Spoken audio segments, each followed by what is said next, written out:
As COVID-19 cases begin to tick upward in India, the Indian Council of Medical Research has urged calm, not concern.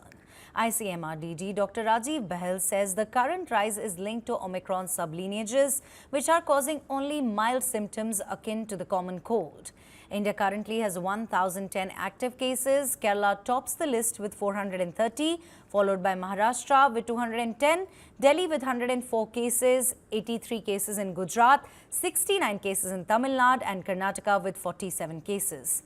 The four subvariants driving the rise, LF.7, XFG, JN.1 and NB.1.A.1 are being monitored, but none are listed by the WHO as variants of concern. Dr. Bahel says surveillance is underway via IDSP and ICMR's virus tracking network.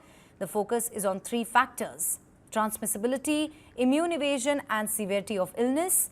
Most infections are manageable at home. Hospitals have been told to stay ready with beds, oxygen and medicines. Take a listen.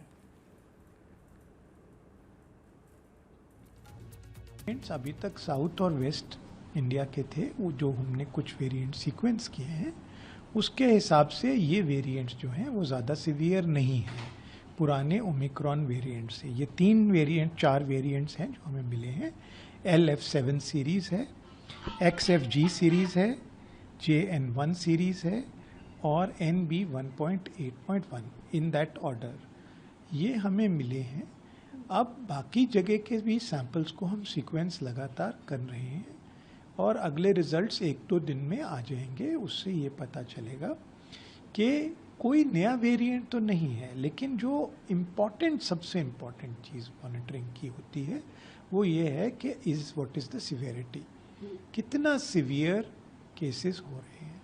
और इस वक्त severe cases बहुत ही कम है और इस वजह से मैं ये कहना चाहूँगा कि जो आपका प्रश्न था कि क्या हमें बहुत चिंता करने की ज़रूरत है, जनता को उस तरह की चिंता करने की ज़रूरत नहीं है। विजिलेंट ज़रूर सरकार और सारी एजेंसीज उस पर विजिलेंट हैं।